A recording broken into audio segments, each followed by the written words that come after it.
بسم اللہ الرحمن الرحیم۔ السلام علیکم ورحمۃ اللہ وبرکاتہ۔ پی سی بی کی طرف سے نیوزی لینڈ کے خلاف سیریز کے لیے ون ڈے اور T20 ٹیموں کا اعلان کر دیا گیا ہے۔ بابر اعظم ون ڈے اور T20 میں قومی ٹیم کے کپتان، جبکہ شاداب خان کو نائب کپتان مقرر کیا گیا ہے۔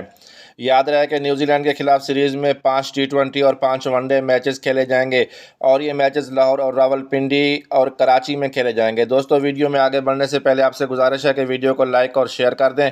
چینل پر نئے ہیں تو چینل کو سبسکرائب کر دیں، ساتھ دیے گئے گھنٹی کے بٹن کو بھی دبا دیں تاکہ آپ کو کرکٹ کی اپڈیٹس بر وقت ملتی رہے۔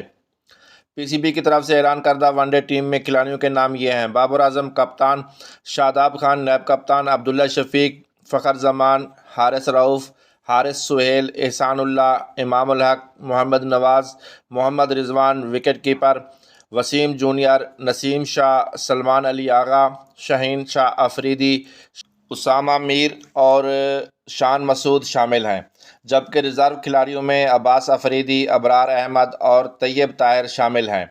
T20 ٹیم میں بابر اعظم کپتان، شاداب خان نائب کپتان، فہیم اشرف، فخر زمان، حارث رؤف، افتخار احمد، احسان اللہ، اماد وسیم، محمد حارث، محمد نواز، محمد رضوان، نسیم شاہ، سیم ایوب، شاہین شاہ آفریدی، شان مسعود اور زمان خان شامل ہیں۔